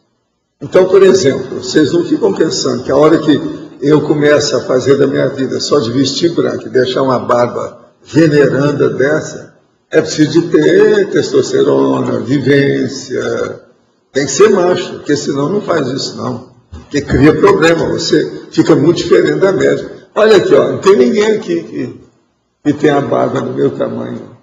Aqui, ó, olha aqui, mesmo aqui dentro. Você está entendendo? Então a situação, o Eto está quase, mas ele tem que fazer força. Mas então você veja bem como é que é a situação. Isso aí é a autoconfiança. Essa autoconfiança, ela decide as suas condições. O modo de você vestir, andar, fazer, companhias, interesses, metas, objetivos. Então nós temos que levar isso em consideração o tempo todo, não tem jeito. Agora, a melhor coisa que tem é você ser autêntico. Seja autêntico com você mesmo, é a coisa mais séria que tem. Se você tem autenticidade, você tem confiança em você. Você já sabe o seu gabarito. Eu, por exemplo, eu vivo falando aqui, você mesmo de vez em quando repete as palavras para mim aí do adorno. Não, isso aí eu não tenho competência. Eu sei até onde eu vou. Eu sei meus limites, a minha raia. Agora, quando eu sei. Acabou. Eu tenho confiança nisso. Fim de papo. Agora veja, isso é autodesassédio. Autodesassédio. Autodesassédio. Presta atenção. Senão, como é que fica? Agora veja. Talvez eu seja aqui do povo todo que está mexendo, aquele que mais mexe com o ar-condicionado do EV. Quem mais mexe com o EV aqui talvez seja eu. O que você acha, Mário? Eu acho que sou eu. Agora veja, eu te pergunto, eu precisava disso? A rigor, eu precisava disso para mim? De modo algum. No entanto, eu mesmo. O tempo todo. Essas 5 horas lá, eu parei algumas vezes para mexer com a energia. Entende? Agora, é muita coisa que está ocorrendo, né? Por aí afora, tudo. Então, sempre a gente está fazendo força. Valdo. Na questão da autorrestauração imediata, essa autoconfiança, essa força presencial e a questão da autorrestauração imediata. Pois é, tudo isso aí com o tempo, você junta tudo, não sobra nada. Você olha assim, você não tem nada para arrumar. Às vezes tem, né? É o formiguinho que você tem que pegar e jogar lá fora, porque ela está no lugar errado. Às vezes é o que você acha. Atualmente, por exemplo, tem muito pior de cobra, né? Aqueles que vendem de jeitinho. A gente pega, dá um jeito, acaba com ele lá fora, lá, ó, vai embora, o seu destino é aqui, lá fora. Explica para ele e tal. Tudo é um processo de acolhimento, instrução e encaminhamento. Até o pior de cobra a gente tem que saber fazer isso, senão não é que. Agora, com o tempo, Loche, você fica na blindagem. Eu falo muito na sua base energeticamente blindada. E quase sempre a gente bate muito no processo do seu quarto de dormir, por exemplo. Mas veja, isso não corresponde à realidade. Com o passar do tempo, você tem tudo blindado. O meu escritório, por exemplo, às vezes ele é até mais blindado que o próprio quarto. Você está entendendo como é que é? Eu quero dizer para você que eu liguei lá o ar-condicionado, fechei a janela, liguei o ar-condicionado do quarto, tudo tampado, tá, em 19 graus. Nessas 2 horas que eu estou aqui, quando eu chegar, ele deve estar mais ou menos nisso. Por quê? Estava 25,6 lá dentro. Lá fora está 34 graus agora. Agora lá, mesmo que seja em torno da casa, não é tão quente, porque está cheio de água, tem sombra, aquele negócio. Mas mesmo assim, se você for lá, fora deve estar na base de 30 graus, 29 por agora. Eu sei tudo como é que é o processo. Então você veja, esse condicionamento de colocar meu corpo adequado para funcionar com as energias, eu sou preocupado com isso o tempo todo. Eu estou sempre pensando nisso. Agora, com o passar do tempo, eu criei hábitos que isso para mim, eu faço minhas coisas, isso aí faz parte. Entendeu? É o rame-rame, como a gente chama, o rame-rão. Está dentro da rotina útil, aquilo muda. Então, vocês todos têm que criar uma rotina útil. Não tem saída. O caminho é por aí. Agora, uma vida assim, a mais acertada, bem condicionada, é muito melhor do que uma vida disparatada ou desorganizada. Pode estar certo. Desempenho na ProEx, né? Porque aí vai só... Eu, de vez em quando, eu fico procurando meus pequenos erros. Entendeu? Me divirto comigo para fazer a experiência. E às vezes o negócio é tão difícil que eu quero saber, não, devo ter errado hoje. Eu fiz coisa demais. Aí ele começa a procurar para ver o que é. Para ver onde é que eu falhei. Às vezes eu procuro, não acho nada. Por exemplo, um erro meu, eu pegar uma coisa que é de um dossiê, eu colocar no outro. Isso não pode acontecer jamais. É um caso de degolar. Você está entendendo, né? Então, num nível desse, é uma loucura. Você não erra. Não tem jeito, é muito difícil. Agora, Valdo, ainda hoje tem... Pergunta para o Everton que ele vê mais a minha vida com os detalhes, como é que são. Ele sabe. Ainda hoje tem alguma coisa que você ainda faz, algum tipo de aperfeiçoamento? Não, se você for olhar o processo munkiano, tem coisa que você pode fazer. Por exemplo, essa caneta devia estar fechada, devia o ar-condicionado. Não, tudo bem, mas isso... Eu não uso esses detalhes, eu acho bobo, não precisa disso. A gente supera, porque eu tenho caneta demais. Minha caixa de caneta é desse tamanho, cheinha de caneta. Essa é a minha estocagem. A estocagem supera isso. Agora, você não deve deixar uma caneta dessa assim exposta com ar-condicionado, esse negócio todo, porque ela resseca. Mas eu digo assim, dentro da sua rotina, quer dizer, com o passar do tempo, a gente vai sempre ajustando e tal, e vai chegando num ponto cada vez dos detalhes. O Everton sabe das minhas coisas. Por exemplo, eu fiz lá um ajuste agora sério para mim. Foi colocar mais um armário desses baixinhos, lá no meu, lá dentro do escritório. E ele viu que o negócio funciona. Eu precisava de ampliar aquilo lá. Estava pequeno para mim, a mesa estava ocupada, não tinha mais espaço para eu trabalhar na mesa. Agora tem. Você está entendendo? Que é muita coisa que eu uso. Não dá para você pegar aquilo e despachar, passar para lá ou resolver até amanhã. Não. E outra coisa, eu sou tranquilão. Eu não tenho afobação, eu não fico. Eu já sei tudo, não interessa. Agora, eu sei, por exemplo, se eu der somar de uma hora para outra, tem uma opção de coisa em andamento. Mas isso vai ser delicado. O ideal seria que eu dessomasse assim mesmo. E, desejaria que com vocês acontecesse o mesmo. A pior coisa é que tem uma pessoa dessomar depois que não tem nada, porque aí ela está na UTI. Aí já não, entende? Então, o ideal é ter coisa para ser feita mesmo, porque não tem outro jeito. O dia só tem 24 horas. Você sabe que isso não é fácil. Agora, o que eu vejo é o seguinte, presta atenção. Qual é o fator, olha, uma coisa muito séria que eu vou falar para você aqui. Qual é o fator mais preponderante para você ter confiança na sua força presencial? Tem um fator disso aí, muito sério. Qual é o fator? É você se sentir bem com você mesmo. Pensa bem, na hora que você começa a se sentir bem consigo mesmo, sua força presencial, ela começa a espalhar. Ela sai de você. Você exterioriza a energia boa. Agora, por exemplo, uma pessoa que não está satisfeita com ela não é boa assistente. Presta atenção. O que é que eu falo? Qual que é a pessoa melhor para assistir os outros? É aquela pessoa mais equilibrada possível, menos doente. Então, pensa nisso. A força presencial, ela é melhor quando a pessoa tem autoconfiança. Essa autoconfiança dá equilíbrio, aquilo reflete naquilo que a pessoa faz. Então, a coisa muda de figura. Bom, o fato de você falar que não precisaria estar mexendo tanto com EV, mas mesmo assim mexe, é pela questão da prevenção? Não, é por causa do processo aí, a OFIEX, a TENEPS, a assistência, mini peça, íntegra. Não, mas você falou que a rigor não precisaria. Não, e por que não? Eu não preciso disso.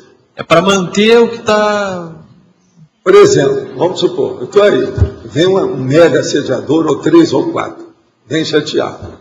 Eu saio do corpo, vou lá e falo assim, o que vocês querem? Vocês gostam de banana, ou gostam de quê? De manga? Manga madura? Ou você quer doce de leite? O que você quer? Como é que está a situação? Talvez vai querer, não. Nós queremos biscoito, né? Das Três Marias. O panetone com mini milho. O que é que vocês querem? Então o processo é esse. Agora, pessoalmente, eu não preciso disso. Agora, é isso que eu desejaria para todo mundo aqui. Vocês vão precisar do EV para você, mas você vai ter consciência de precisar sempre para todo mundo. Isso é que é importante. É você usar o que você tem de lambuja. Você está entendendo o que é? Você já está usando o seu capital em favor dos outros, porque você não está precisando mais para você. Você entendeu isso? Então, essa repartição do capital ativo, básico, é das coisas mais sérias que tem. E o capital nosso mais sério é de energia, né? A energia é a base da vida humana. A energia consciencial. Você entendeu, né, Luiz? Paulo, na definologia, você podia falar um pouquinho ali a autorrestauração da Consim em outra dimensão? Sim. Porque aqui fala em sim, mas na outra dimensão é a mesma coisa, que você vai acertando aquilo que você vê. Entende? Por exemplo, mas como eu tenho uns processos que eu saí fora do corpo e aquilo me criou um problema muito sério comigo, um problema de consciência. Eu estava mexendo com um processo de vegetais e coloquei energia demais numa planta. Quando eu vi, ela caiu assim, como se ficasse, estiolou na minha frente, fora do corpo. Aquilo me criou problema. Eu disse, não, a minha ideia não foi essa. Eu coloquei energia demais, eu chutei energia demais no processo da planta. Ela caiu. E outra coisa, isso aí aconteceu na época que eu fazia muita experiência lá no Centro da Consciência Contínua. E aquilo me criou problema. Eu cheguei até a escrever sobre isso, tem coisa que eu acho que eu cheguei até a publicar, sobre essa projeção. Quando eu vi, o galho caiu na minha frente, foi assim. É como se eu tivesse matado uma parte da planta. E eu estava fora do corpo. Entendeu? Então, isso são coisas a um erro. Eu não trabalhei bem com as energias aí no caso. Aí eu fui estudar por que foi, de que modo que era. Agora, tudo é porque eu fazia experiência de aspirar a energia, assimilar, para ver como é que era, dentro do corpo e fora do corpo. Eu fiz isso demais. Foi aí que a gente fez aquele negócio, que para mim é uma das experiências mais sérias que tem de efeito físico. É você ter um aquário e coloca as algas de um lado e do outro. E eu começo a julgar energia em determinadas algas, tudo da mesma idade, tudo foi colocado igual. Começa a julgar energia e fala assim, essas aqui, ó, eu vou mumificar. Tempos depois você vai olhar lá, ela secou lá dentro da água. Como é que você fez isso? Como é que você vai secar uma coisa dentro da água? Presta atenção. O povo olhava aqui e falava, não, isso aí não tem nenhuma dessas sessões que se fizeram de efeito físico, ectoplasmia internacional, nunca vi nada disso. Agora eu conseguia. Agora eu tinha lá uma ideia que eu devia de colocar. O aquário estava aqui. Então tinha aqui e aqui. Essa aqui eu sempre conservava bem. Aquela ali eu mumificava. Em pouco tempo ela secava. Agora não era para fazer isso. A água é a mesma, a situação é a mesma, a idade é a mesma, tudo foi da mesma origem. Está entendendo? Então você veja a força da energia, o que é que ela faz. Por isso que tem esses trabalhos de mumificação de efeito físico. Tem muita coisa do século XIX, eles faziam isso, essas coisas existem. Aí é que seria o negócio de minguar brabo, minguar mesmo. Você estiola a pessoa, entende? Ela fica debilitada. E essa possibilidade, quando fica alguma coisa mal parada entre as pessoas e uma delas dessoma, então, há essa possibilidade da projeção e da pessoa encontrar com a outra. Ah, mas agora o melhor é quando ocorre isso, é ela pensar positivo. Não ciscar muito, não. Por quê? Se a pessoa não conseguiu estabelecer a paz enquanto estava aqui na vigília física ordinária, na vida comum, extrafisicamente, de vida de soma, ela está numa condição crítica. Não é bom mexer com isso. É bom deixar para ver como é que é. Pensa só no positivo e deixa. Os amparadores tomam conta. Para encaminhar a pessoa. Você entendeu? Olha a lógica do que eu estou falando. Em minha vida toda, sinto que sofri com pessoas manipuladoras e que se aproveitavam de minha passividade. Hoje estou mais forte nesse quesito. Porém, o déficit que sofri é muito grande. E tenho ficado preocupado com minha situação financeira, que nunca mudou. Sempre fui patologicamente dependente em algum nível. Eu já falei, eu já respondi isso aqui. Estou vendo que eu já respondi. O senhor pode comentar patologia segunda linha, a eliminação dos acidentes de percurso parapsíquico. O caso é o seguinte, a gente tem que olhar se tem acidente de percurso parapsíquico e a gente eliminar. O problema é trabalhar para isso e verificar. A primeira coisa é a pessoa desconfiar se tem acidente de percurso mesmo. Observe o que se passa em torno da pessoa, por si próprio. Como é que é? E vê o que você faz. Se organize, se discipline, olha as energias. Quero confirmar tudo que o senhor falou devido à experiência própria. Pratiquei macrobiótica durante 7 anos. Senti algum benefício físico. Porém, o meu problema é da questão da revolta por tudo e todos, que é a síndrome do estrangeiro. É claro que a seletividade na alimentação apenas piorou o meu estado mental. As pessoas que incluem alguma atividade elitista na sua vida, intuitivamente sabem que precisam mudar sua relação com o mundo, mas acabam muitas vezes vítimas de aproveitadores. Sim. Vamos trabalhar, ver o que é que você faz. Olha, macrobiótica é uma coisa que eu combati. E eu estava no Japão enquanto o chefe da macrobiótica morreu. Eu atingi muita gente com problema dessa dieta macrobiótica. Hein? Muita gente morreu. Agora, eu atingi muita gente com problema. Fiz algumas observações sobre consciência plasmada e a consim projetada involuntariamente inconsciente. E gostaria que o senhor comentasse. Primeiro, algumas vezes encontrei consciências que eram conhecidas aqui no intrafísico, mas que apresentavam características que entendi serem típicas de quem está agindo sob a influência de consciência. Tal fato que observei inúmeras vezes é uma movimentação corporal tosca, quase robótica. Sim, às vezes a pessoa está hipnotizada. Outro fato, a consciência está hipnotizada. Outro fato é de estarem sempre olhando para o chão, sempre cabisbaixo, porém de olhos abertos. Contudo, um olhar sempre profundo, com as pupilas altamente dilatadas ou quase sem pupilas. Esse é o zumbi. No caso da consciência plasmada, entendi que ela age de maneira bastante diferente. Ela interage comigo, olho no olho, agindo tranquilamente, passando tranquilamente. Basta apenas para quem está interagindo com a consciência plasmada descobrir por que ela está se apresentando dessa forma. O que o senhor acha? Não, aí tem que ver o que você está chamando de consciência plasmada. Nem eu não estou entendendo isso direito. Você quer dizer que seria aquela que está mais materializada, que está consistente, está autoconsciente? Eu não sei. O problema todo é o seguinte: exterioriza energia em cima da consciência e você vai ver o que se passa. Valdo. Tudo aí melhora.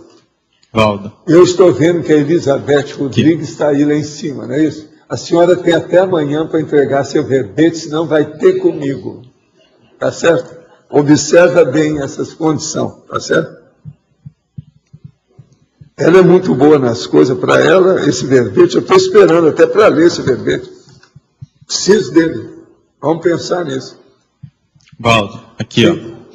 Foi comentado em relação a Chico Xavier e veio uma ideia na minha cabeça para te perguntar.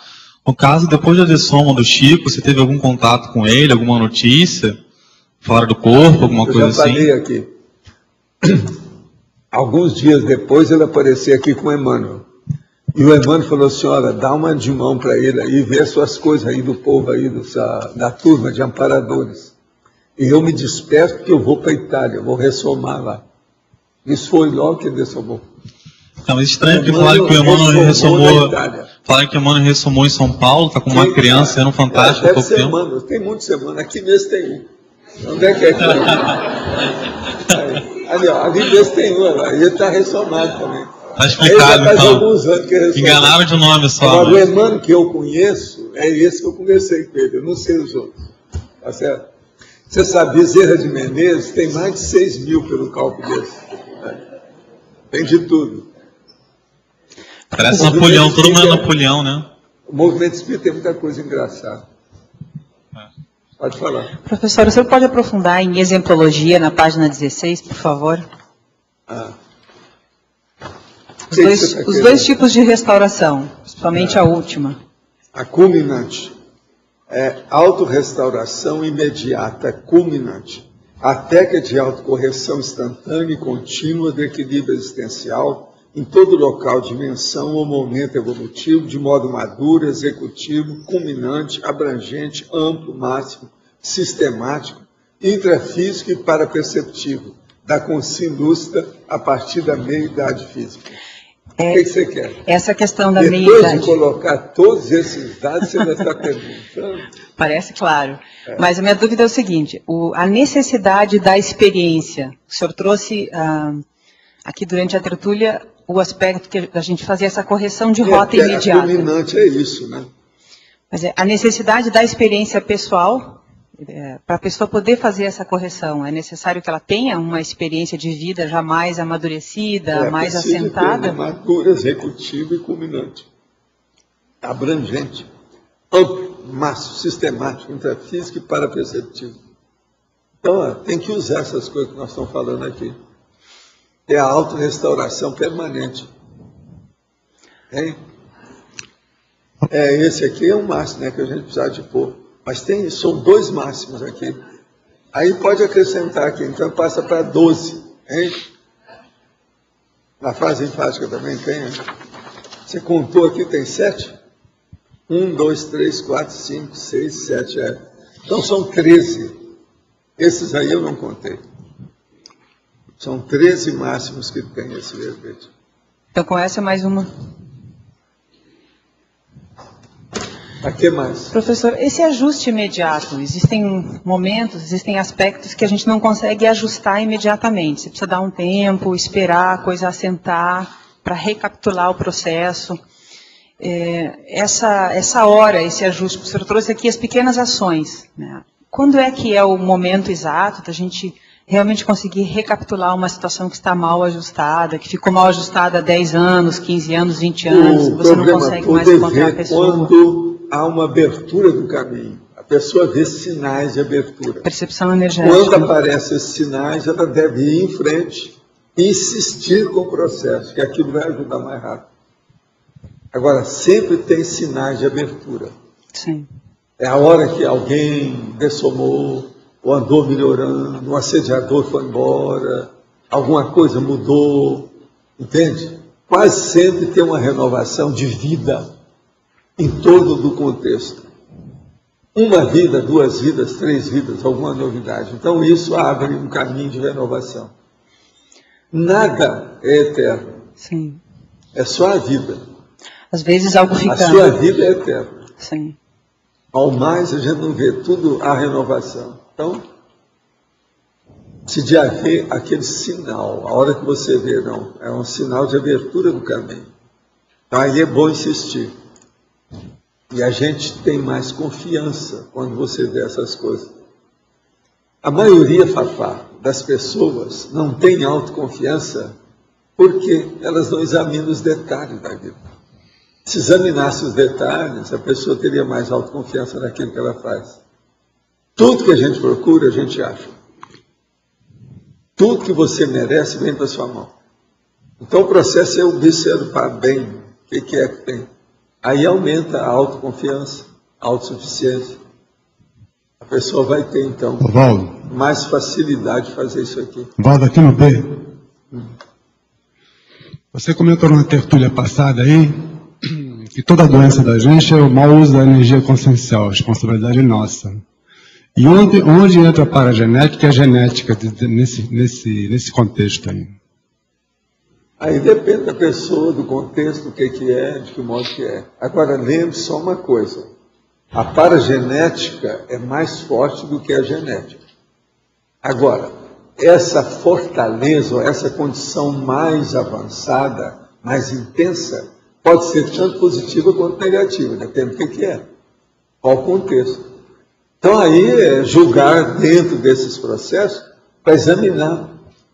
No caso específico, o que é que se passa? Pontualmente, o que é? Seria um mau uso de uma vida passada que você carrega para essa, é isso? Como é que é? Seria um mau uso da energia consciencial em outra vida que vai refletir nessa, é isso daí? Tudo é um processo de energia consciencial. A nossa paragenética, do jeito que ela é hoje, é devido ao acúmulo do acervo de energias conscienciais que nós usamos através dos milênios. Agora, pensa bem, quando você era um infusório, entende? Um vegetal, depois quando você virou um leão, e depois quando você foi o Cro-Magnon, e atualmente. Então veja, aí vem a cadência da situação, até a gente chegar onde nós estamos. Agora, hoje é uma felicidade. Você fez curso intermissivo, está consciente da situação. Entende? Isso aí é muito importante. Tem mais uma pergunta. Eu queria que você fizesse um cotejo entre a mega-euforização e a mega-volitação. Eu chamo de mega-volitação aquela volitação em velocidade técnica, que a pessoa volita em muita velocidade, acaba absorvendo energia e vem para o corpo carregado de energia. Como é que é? Eu não entendi essa pergunta. Você já comentou uma vez numa tertúlia que tem uma técnica que você sai do corpo, volita, e em muita velocidade você vai acumulando energia. Não é isso? Energia.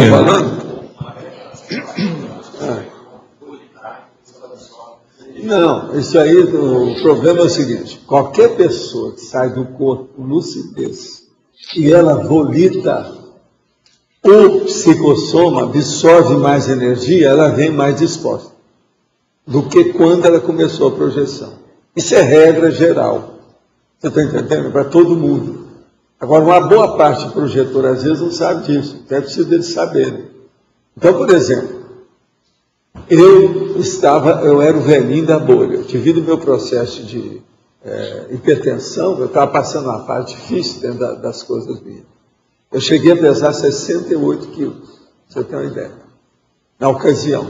Não podia estar carregando muito peso, nem nada. Até hoje eu ainda evito muito, quando é muito pesado, mas era difícil. Agora, o que se passa? Quando aquilo me chateava e não está permitindo que eu estudasse, que escrevesse, digitasse as coisas, qualquer coisa, eu saía do corpo, volitava, principalmente em cima do Oceano Atlântico. Isso é em Ipanema. Então eu saía, volitava de um lado para o outro e vinha com a corda toda. Aquilo me dava um novo âmbito, como se fosse assim uma injeção de ânimo ou uma transfusão de sangue. Então, a volitação permite que o psicossoma solto, se você tem lucidez, se absorve a energia imanente mais fácil. Isso ajuda a pessoa, ela realmente fica potencializada em matéria de energia. Seria parecido com a mega-euforização? Qual seria o cotejo entre uma coisa e outra? É até um certo ponto, mas a mega-euforização já não é assim. A pessoa não vai fazer uma mega-euforização porque ela está doente, é o contrário. É quando ela está boa que vai fazer. É depois disso. Agora, essa absorção aí é mais um processo terapêutico. Entende? Agora, isso também é problemático, viu? Eu quero dizer para você, se você está fazendo muita projeção, você já viu o olho, pelo seguinte, se a pessoa está trabalhando muito com isso, e ela tem muita projeção, e ela fazendo e absorvendo muita energia, ela vem com muita disposição, se ela não souber mexer com isso, em vez de ajudar, vai piorar. Então ela está com disposição, aí ela fica sem dormir 2, 3 dias direito, aquilo vai acabar criando outro problema, né? Pode dar uma insônia para ela aí. A pessoa fica... Você está entendendo? Outra coisa, se não tiver cuidado, ela entra numa euforia violenta. Não é que fica. Ela tem que saber conviver com isso. Depende da velocidade. E isso é batatófilo. Saiu do corpo. Se tem lucidez e a pessoa está volitando. Agora, outra coisa. Além do Oceano Atlântico, aqui, por exemplo, nós devemos volitar no Parque Nacional do Iguaçu. É onde você adquire mais energia, por causa da energia vegetal. Entende? Agora, ó, eu gosto de fazer isso, mas no meio da mata. Essa mata que tem aí, eu passo nela assim, ó, de fora a fora, por dentro. Agora, ó, estabeleço um rumo e vou. Esse é fisicamente. Você chupa tudo quanto é energia que tem vegetal. Você está entendendo? Eu passo através dos troncos, da coisa toda, não quero saber. Eu não escolho lugar, não. É linha reta, javalínico. E isso é bom. Eu já fiz experiência aqui, isso tudo, faz 15 anos que nós estamos vindo aqui. Agora, essa mata aí, ó, ela não é grande, mas ela é fechada. É igualzinho o Parque Nacional. Então, você fazer isso é uma bênção, ajuda demais, dá muita força para a pessoa. Muito sério. Obrigado. Olha, nós queremos então agora fazer o sorteio do Amigos e a apresentação das pontuações do segundo ano. Vocês já estão prontos, você já pode fazer. Onde é que está? Estamos aqui. Já? Então, faça o favor, pode entrar. Os nossos comerciais, por favor. Obrigada. As pontuações da tertúlia de hoje foram 145 assinaturas no livro de presença, 21 perguntas presenciais, 23 perguntas respondidas online, 50 votos presenciais, 11 votos online. Agora, Roberto vai passar brevemente as pontuações do tertuliário deste ano 2010. Pessoal, nós finalizamos as pontuações deste ano. Deixamos cópias aqui para vocês acompanharem, observarem os dados principais. Vamos só fazer uma apresentação síntese, né, do status que conseguimos nesse ano aqui. Pode passar, por favor? Então, tivemos um total, pode passar, de 353 tertúlias e distribuição de 360 verbetes. Esse número maior de verbetes é em função dos cursos que tivemos, um total de 3 cursos durante todo esse ano. E aí, contabilizando só nos cursos, 363 alunos. Atividades extras, tivemos, então, 59 experimentos de mega euforização, atendendo um total de 166 pessoas, né? Então, isso aqui quer dizer que 59 pessoas foram sorteadas, então, realizando 59 experimentos. Juntando com os convidados, tivemos 166 atendidos. Próximo, por favor. Então, os totais do ano, né, destacando aqui o aumento do número de perguntas, já vou mostrar o comparativo. A média tem se mantido relativamente estável em relação ao número de presentes. O que aumentou foi o total de perguntas. Próximo. Então, uma comparação aqui, podemos observar, praticamente está se mantendo a participação presencial. Destacar aqui a participação do online, principalmente no mês de abril. Já vou mostrar aqui alguns dados. Então, no total, tivemos esse aumento de 15% na participação de debates aqui, somando perguntas presenciais e as perguntas online. Próximo. Então, só destacar aqui os dias de maior presença no tertuliário, sempre, geralmente, os finais de semana, né, principalmente domingo. Próximo. Dias de maior debate, no caso aqui, destacando o debate presencial. Vejam que, tanto no debate presencial quanto online, se destaca que não foi final de semana, né, foi justamente durante a semana.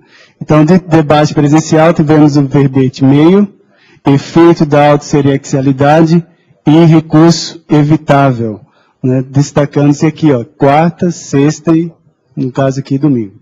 Próximo. De perguntas online, eu gostaria de destacar o mês de abril, que foi justamente o mês da tempestade publicitária. Então, nós tivemos recorde de perguntas online, né, 44, 40 e 38. Todos aqui no mês de abril. Próximo, por favor.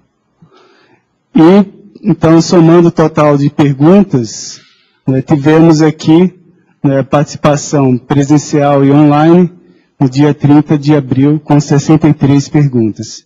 Seguido do, né, o verbete é megapolivalência, serenologia, seguido do erro sutil da errologia, 60, simploriedade da evoluciologia, com 60 perguntas também. Próximo. Para destacar aqui as especialidades, um aumento no número das especialidades debatidas, 149, em relação ao ano passado, 143. Para patologia se destaca em primeiro, seguido de intrafisicologia e holomaturologia. A mudança que teve em relação ao ano passado é a holomaturologia, em vez de, no lugar de parapercepciologia. O próximo, por favor. E os temas predominantes, é interessante destacar aqui a proporção, né, tem se mantido de neutro, vejam bem, né, a proporção de neutro para homeostático e o nosográfico. Então, tem se mantido essa proporção no número de verbetes.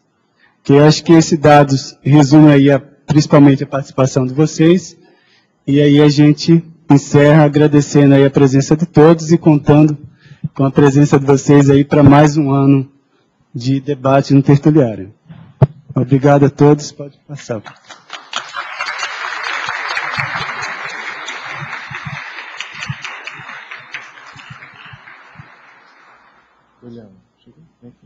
Pessoal, boa tarde. Hoje é dia 28, né, domingo, então, hoje é dia do sorteio aqui do laptop. Como é que a gente fez essa lista? Foram 81 pessoas, né? 81 pessoas. Nós consideramos as renovações praticamente automáticas, de 2008 para 2009 para 2010, tá? Também quem se inscreveu no programa Amigos da Enciclopédia ou renovou a inscrição a partir do dia 14 de outubro. Então nós temos 81 pessoas aqui nessa lista. Como que vai ser o sorteio? Bom, nós vamos aqui escolher, pedir para um de vocês aqui nos sugerir um número, por exemplo, o Roberto Almeida. Você pode sugerir um número de 0 a 10? 7? Ok. Tá. Vai 0 a 10? Vai.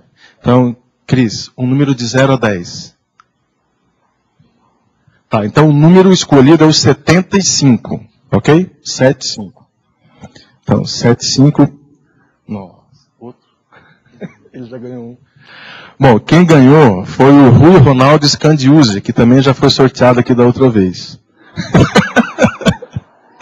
Eu queria convidar o Rui para aparecer mais aqui no tertuliário, para ele vir mais aqui, ele tem vindo pouco. Acho que ele mora aqui no Paraná, se eu não me engano, em Cascavel. É aqui perto, de Maringá, né? Então, Rui, ó, isso é uma intimação para você vir mais aqui, vir buscar o seu laptop e vir mais aqui ao tertuliário. Outro momento nosso aqui, vamos lá, é a nossa parceria com a IAC. E eu vou passar o microfone para a Verônica, ela vai explicar para vocês aqui o que se passa.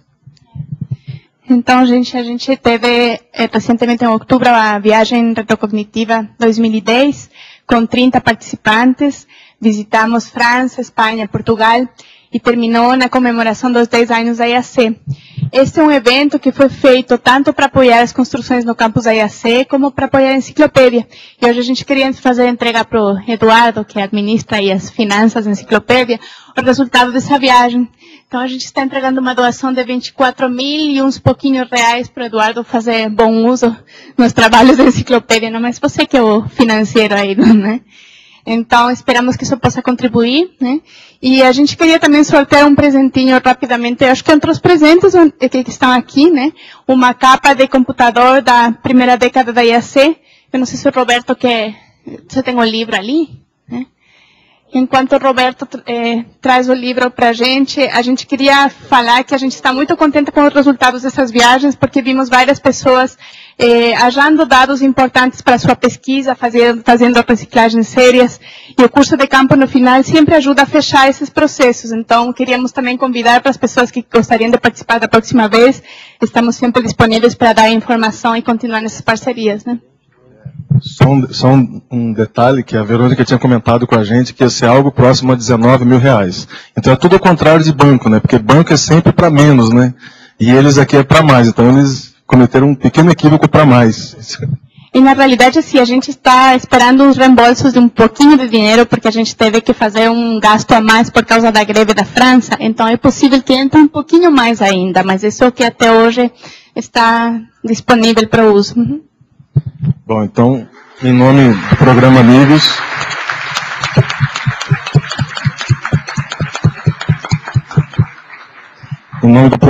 a gente gostaria de agradecer muito a IAC por essa doação, e já tem destino, viu? Só para você saber. E você tem um número de 1 a quantas pessoas tem? Não, mas... Ah, quem sabe a Cris dá um número para a gente de 1 a 145? 87. Gabriel, do Rio de Janeiro. O Gabriel, do Rio de Janeiro. Não está presente, passa para outro. Ah, então tem que ser alguém presente o próximo, qual é? O 76? Não, vamos na ordem. Não? Felipe, Deus o número aí, Felipe. 54.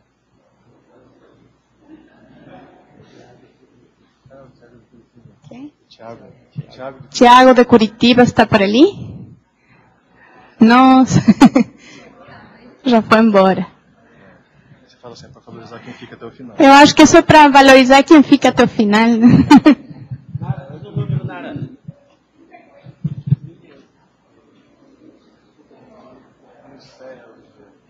O Dirceu. Ah, não. A Nilceia. Nilceia. Ela está no acoplementário também. Ah, é ela.